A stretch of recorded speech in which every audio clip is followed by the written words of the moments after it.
이사를 해보면 참 이사가 쉽지 않습니다. 이 터전을 옮긴다는 것 자체가 쉽지 않은 결정이고, 또 짐을 정리하다 보면 이 애로가 한두 가지가 아니죠. 특별히 평소에는 안 보이던 짐들이 어디서 그렇게 꾸역꾸역 나오는지요.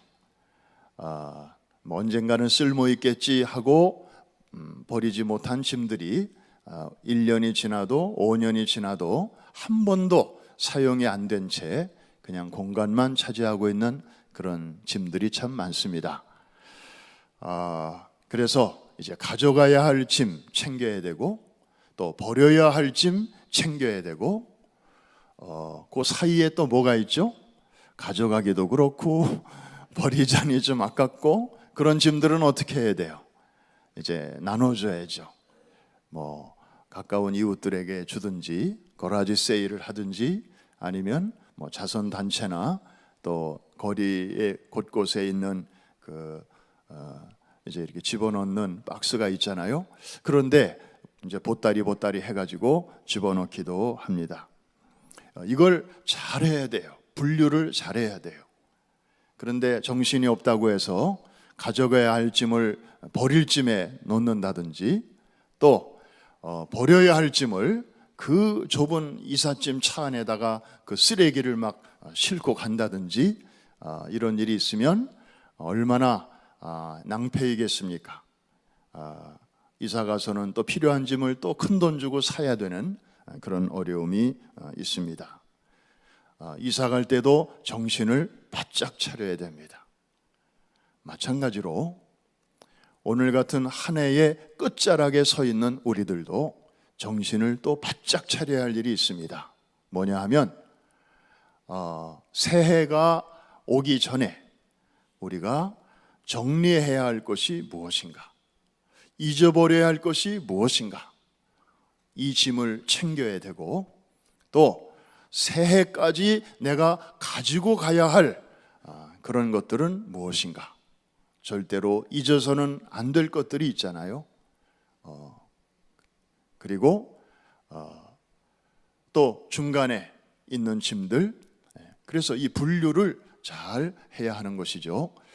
이게 헛갈리게 되면 예를 들어서 잊어야 할 것을 잊지 못하고 새해로 들어간다든지, 또 잊어서는 안 될 소중한 것들을 우리가 막년회다, 무슨 모임이다 이런 데 참석하면서 정신없이 막 분위기에 들뜨다가 소중한 것을 놓친다든지, 이러면 지혜롭지 못할 것입니다. 성경에 보면 이 두 가지를 기가 막히게 잘 하였던 우리 신앙의 선배 한 분이 나오는데, 그분이 바로 요셉입니다. 여러분들이 아시는 대로 요셉은 어린 나이에 일찍이 엄마를 여의었습니다. 엄마가 동생을 낳다가 죽은 거예요. 그 후에 이 요셉은 이제 이모의 자녀들, 또 첩의 자식들과 함께 끼어서 이제 어린 시절을 보내게 되죠. 그러다가 아버지의 그 좀 지혜롭지 못한 편애 때문에 형들에게 그 시세움과 미움을 받습니다. 그러다가 결정적으로 어느 날 밤에 꿈을 꾸었는데, 그 꿈 얘기를 부모에게 했다가, 그리고 형들에게 했다가 이제 결정적인 미움을 받게 되어서 결국 17살의 나이에 그는 이집트의 종으로 팔려갑니다. 그리고 거기서 13년 동안 정말 우여곡절 끝에 그는 30세의 나이에 그 나라의 제2인자 총리 대신에 이르게 되죠. 그리고 장가를 듭니다. 애굽에서 이제 이집트의 명문가의 규수를 아내로 맞이해서 아들 둘을 낳았는데, 첫 아들의 이름을 므낫세라고 지었고, 둘째 아들의 이름을 에브라임이라고 지었습니다. 여러분, 사람이 태어나서 이제 장가나 시집을 가가지고 첫 아이를 보는 순간, 여러분 그 느낌이 어떻습니까? 정말 내 피가 흐르는 내 후손. 할아버지 할머니들은 또 더한 것 같아요. 이 할아버지 할머니들은 이 한 다리 건너서 이제 손자 손녀를 이렇게 보면 그냥 뿅 가시는가 봐요.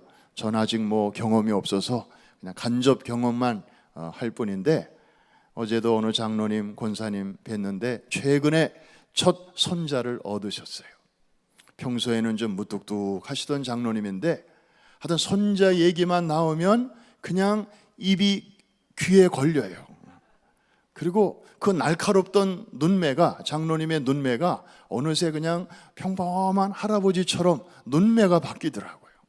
그리고 그냥 뭐 손자 얘기만 나오면, 할머니 권사님은 더해요. 완전히 핸드폰 앞뒤로 그냥 완전히 도배를 해가지고 그냥 보여주시는데 친절하게 요거 이렇게 미끄러우면 사진들이 계속 나와요. 이런 친절한 설명과 함께 아예 핸드폰을 그냥 넘겨요. 그냥 보라고. 얼마나 자랑스러운지. 이 요셉은 첫 아들을 낳고 그 많은 이름 중에 최고의 이름을 갖다 붙였을 거 아닙니까? 개똥이 소똥이라고 짓는 사람은 없잖아요. 뭐라고 지었다고요? 므낫세라고 지었습니다. 므낫세 그러면 저 멀리인 것처럼 느끼지만 사실은 뉴욕에 495 이스트 방향으로 가다 보면 엑싯 34, 35, 36 그 주변에 그 므낫세가 나오죠. 영어식으로 읽으면 만하셋이라고 하는데 이게 바로 성경에 나오는 므낫세거든요. 그 이름의 뜻이 뭐냐 하면 잊어버렸다, 그런 뜻이에요. 한번 따라 하십시다. 므낫세. 잊어버렸다. 뭘 잊어버려요? 내 모든 고난과 아버지의 온 집안일을 잊어버렸다. 요셉의 과거를 잊어버렸다는 것입니다. 그가 지난날에 받았던 고난과 아픔과 상처, 자기 집에서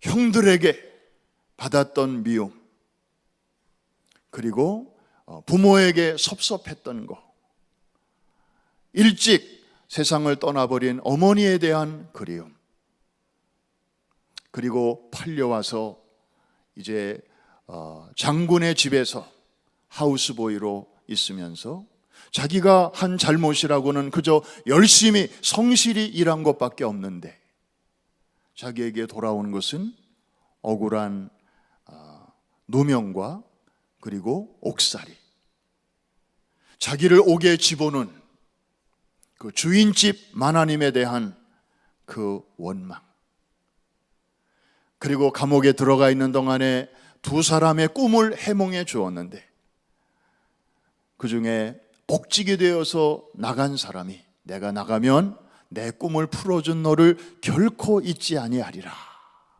내가 너를 기억해 줄게. 조금만 기다려이. 그런데 화장실 들어갈 때 생각과 나올 때 생각이 다르다고. 뭐 나간 다음에는 감감무소식. 철석같이 믿었던 사람에 대한 배신감. 사람이란 다 그런 거지 뭐. 그렇게 체념을 하면서도 그것이 얼마나 쌓이고 쌓였겠습니까? 이 모든 것들을 종합해서 요셉은 저렇게 표현하고 있어요. 내 모든 고난과 내 아버지의 온 집 일을 잊어버리게 하셨다. 이게 므낫세입니다. 여러분, 사람이 저런 결심할 수 있죠. 잊어야지. 잊어버리자. 그런데 그렇게 한다고 이게 동해서서가 먼 것 같이 그냥 이렇게 확실하게 깔끔하게 잊어집디까?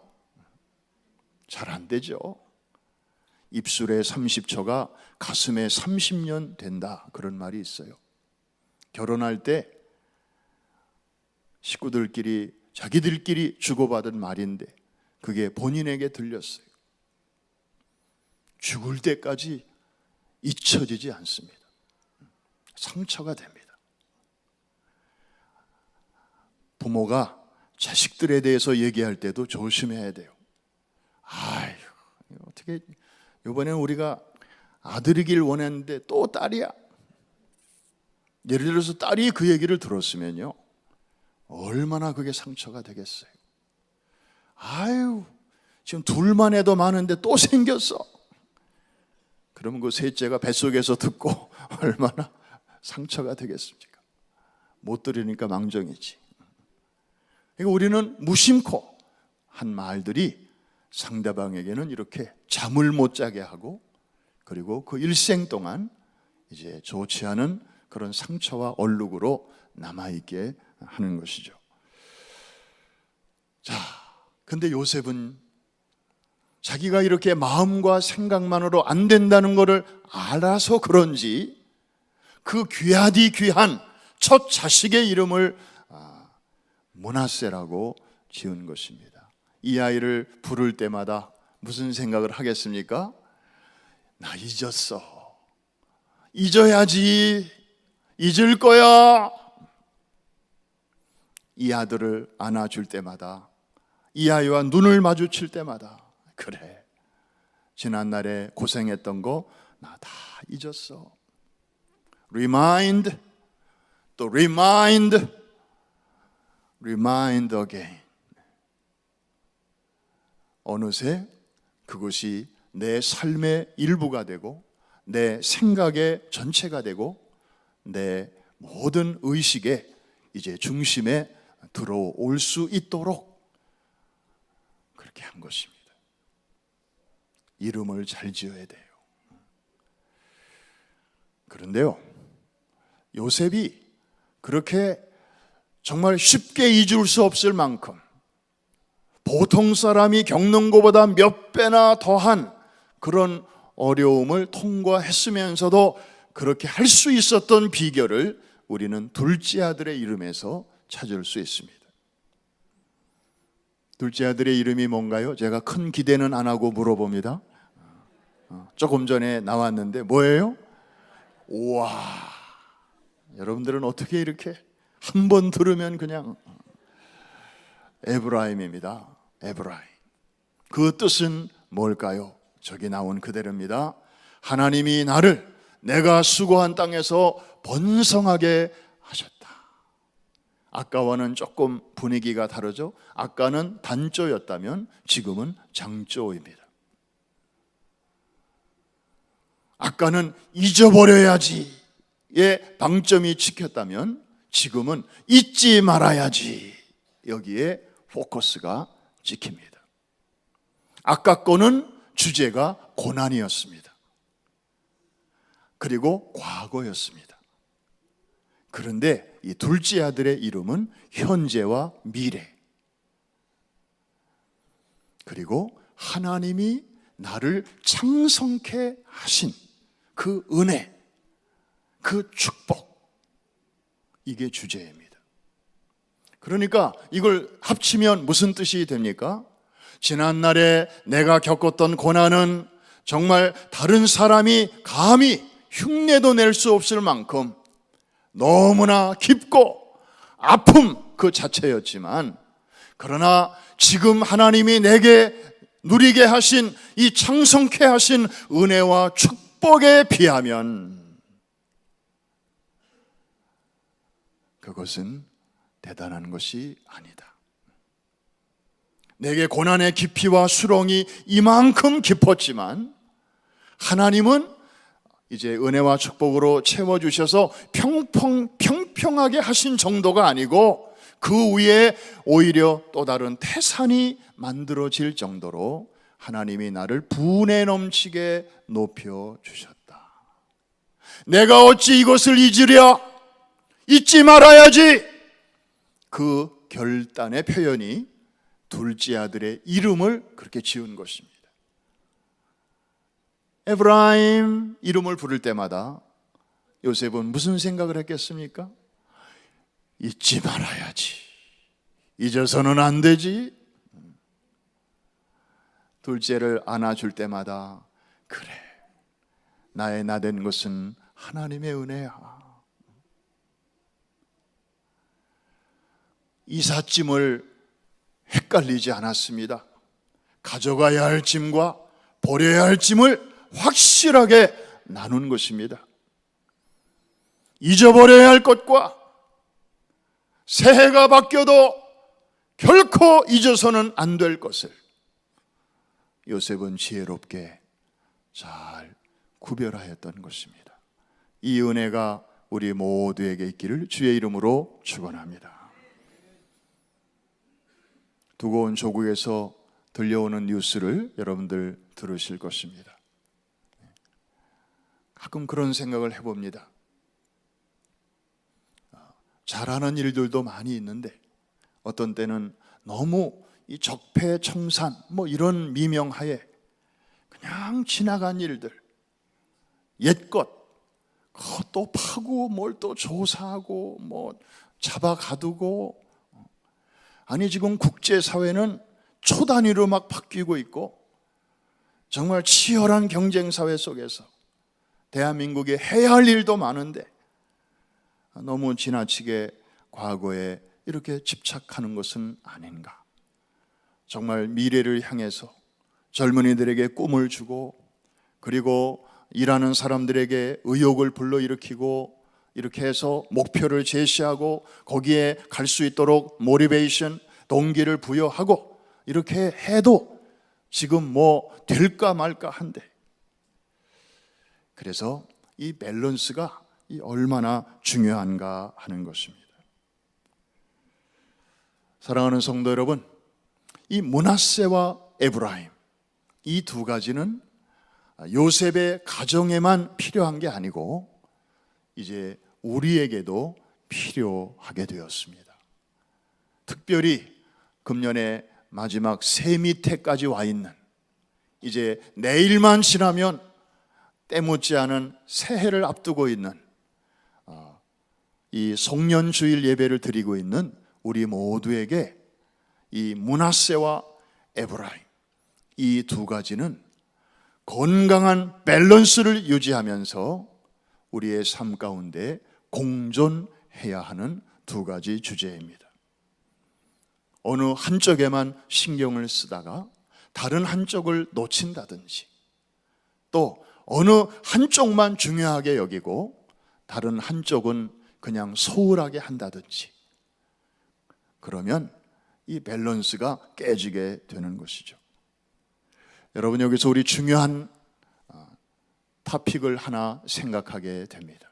자, 요셉은 첫 아들의 이름을, 그 귀하디 귀한 첫째의 이름을 므낫세라고 지으면서까지 그렇게 지난 과거를 청산을 선포했는데,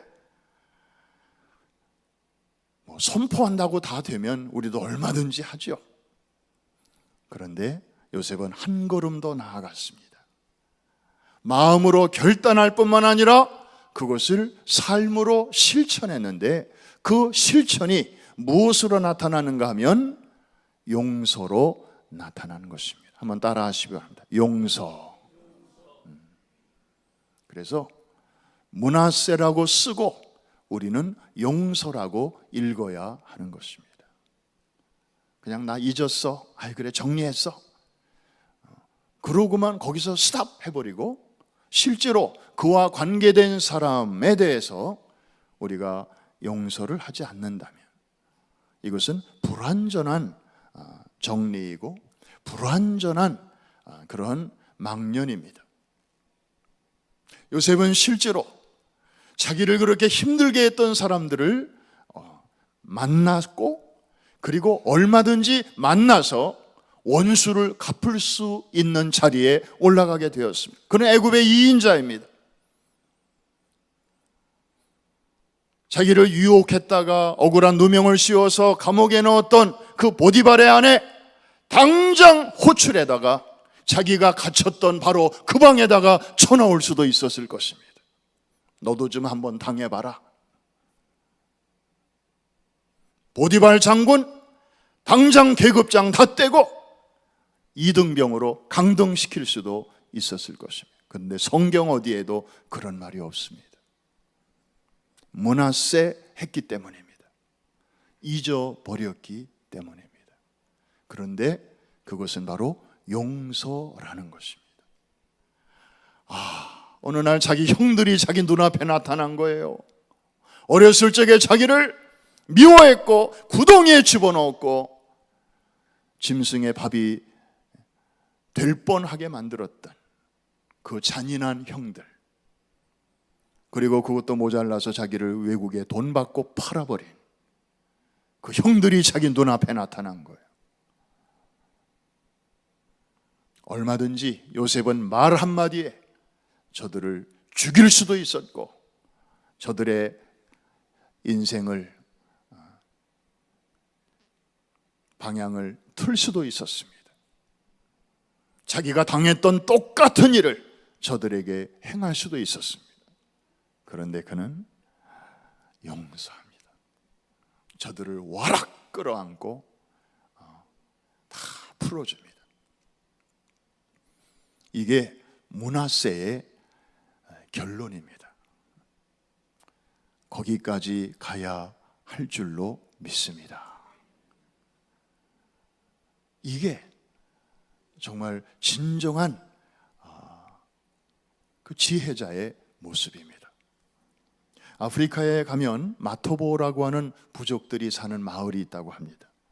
그 마을에서는 사람을 죽인 살인범을 죽이는 그런 독특한 방법이 있는데, 깊은 강으로 데리고 가서 마을 사람들이 지켜보는 가운데, 특별히 그 살인범이 죽인 그 가족들이 지켜보는 가운데 이제 강물 한가운데로 집어넣는다고 합니다. 그러면 수영을 좀 할 줄 아는 사람은 이제 헤엄쳐서 나오죠. 그러면 건장한 마을 청년들이 다시 물속으로 집어넣습니다. 이렇게 하기를 10번, 20번 하면 결국에는 그 어떤 젊은이라도, 그 어떤 수영을 잘하는 사람이라도 나중에는 기운이 빠져서 결국 물속에서 죽게 된다는 거죠. 이 광경을 모든 사람들이 지켜보게 하는 것입니다. 그러니까 살아날 길이 없습니다. 유일한 길이 하나 있다면 그 피해자의 가족 중에 누군가가 이 모습을 보다 못해 물속으로 뛰어들어 그 살인범을 끄집어 내오면 그때는 살려줍니다. 목숨만은 살려줍니다. 그리고 다른 벌을 가한다고 합니다. 여러분 생각에, 자, 내 가족, 소중한 가족을 죽인 살인범입니다. 그렇다면 여러분이 그 강변에 서 있다고 하면 여러분은 어떻게 할 것 같습니까? 너무 좀 잔인한 질문인가요? 그냥 무심코 죽을 때까지 지켜보시겠습니까? 아니면 뛰어들어 건지겠습니까? 놀라운 사실은 대부분의 경우 누군가가 뛰어들어간다고 합니다. 그 가족 중에 하나겠죠. 그리고 살려준다고 합니다. 그 이유가 뭔지 궁금하시지 않습니까? 자, 그냥 자기들 눈앞에서 죽어가게 버려둘 수도 있지만, 그럴 경우 그 잔상이 살아있는 사람들에게 일생 동안 계속해서 남아있게 됩니다.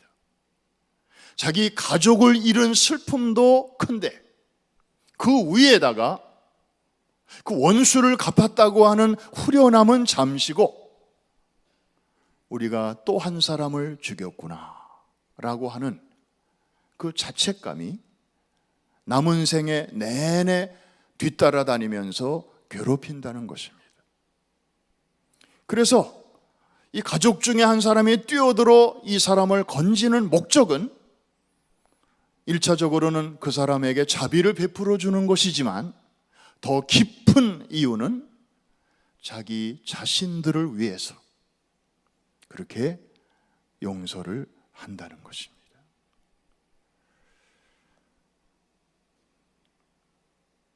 그 마을에 흐르는 그 강을 그래서 사람들은 용서의 강이라고 부릅니다.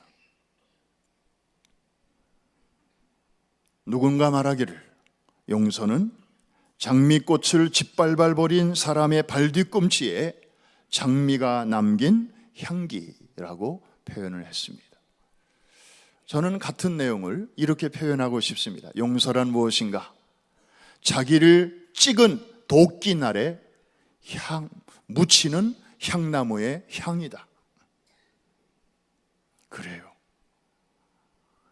향나무는 자기를 찍어 쓰러뜨린 그 도끼날에도 향을 남긴다고 하죠. 이게 바로 용서입니다.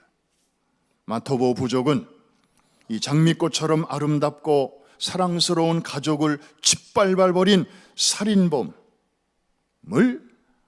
이 강물에서 건져내므로 그의 발 뒤꿈치에 향기를 남기는 것입니다.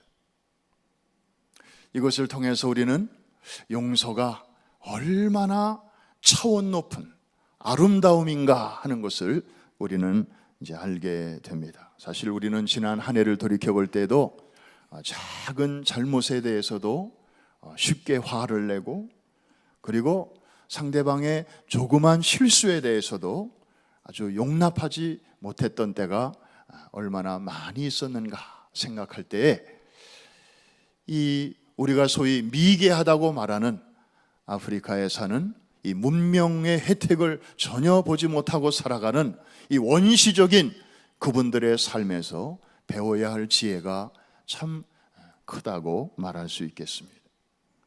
사랑하는 성도 여러분, 지금은 용서의 계절입니다. 이 용서의 강은, 그 근원이 어딜까요?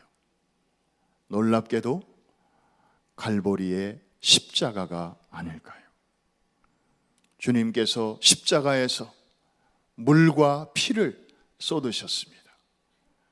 죄악 덩어리였던 저와 여러분의 죄를 씻을 수 있는 유일한 길은 그것밖에 없기 때문에 그 어떤 세제로도 닦을 수가 없고 그 어떤 향수로도 막을 수 없는 이 죄악의 냄새, 그 시꺼먼 먹물보다 더 진한 우리의 죄악을 씻을 수 있는 유일한 길은 죄 없으신 그분에게서 나오는 물과 피 외에는 없기 때문에 거기서 뚝뚝뚝뚝 떨어진 이 작은 핏방울들이 시간과 공간을 타고 이제 시간을 넘어 저와 여러분에게까지 오게 되었는데, 이것이 바로 은혜의 강이요 용서의 강인 것입니다.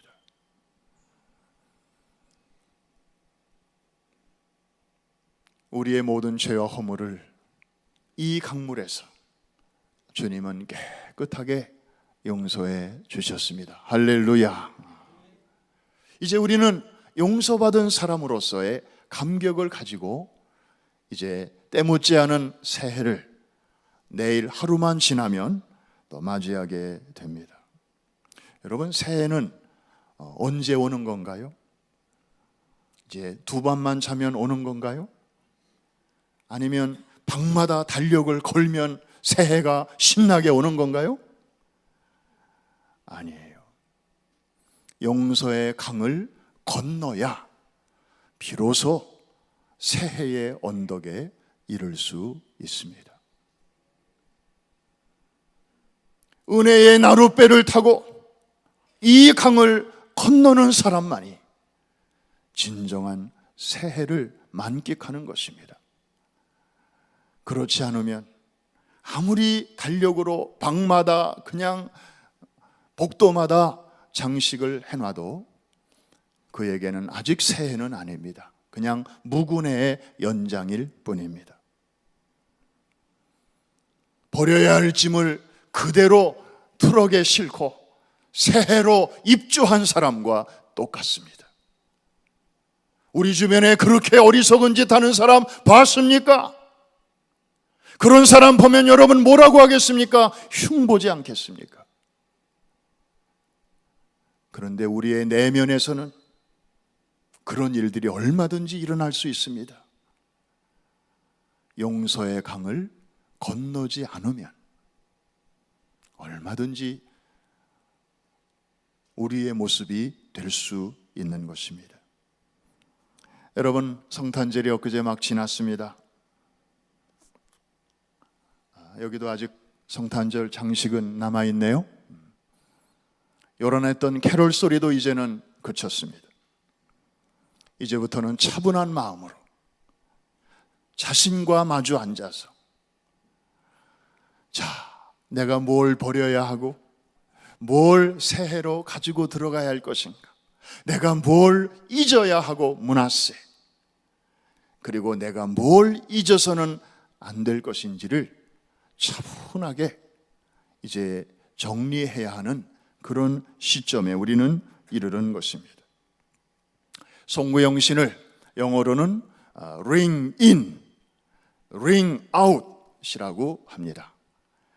울리는 종소리와 함께 옛 것은 울려보내고 새 것을 맞이한다, 그런 뜻입니다. 오늘 소중한 주일입니다. 오늘 여러분들이 해야 할 중요한 일들이 있습니다. 요셉의 두 아들의 교훈을 통해서 하나님이 우리에게 중요한 가이드라인을 주신 것입니다. 여러분의 삶 속에도 므낫세와 에브라임, 정리할 것과 킵해야 할 것, 잊어야 할 것과 잊어서는 안 될 것, 잘 정리하게 되시기를 주의 이름으로 축원합니다. 특별히 이때 그 잊음의 핵심에는 용서가 자리하고 있다는 것, 이미 우리가 받은 용서를 가지고 이제 가까운 사람부터 또 금년 한 해 여러분과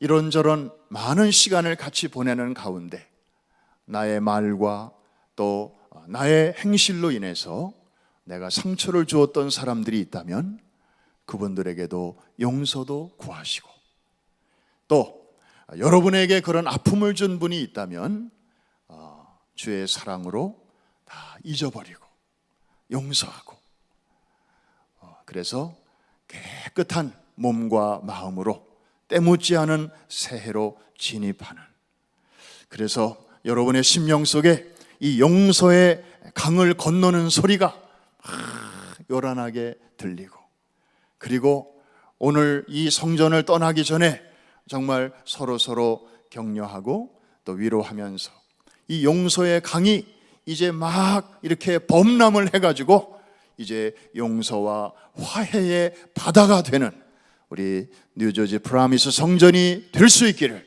주의 이름으로 축원합니다.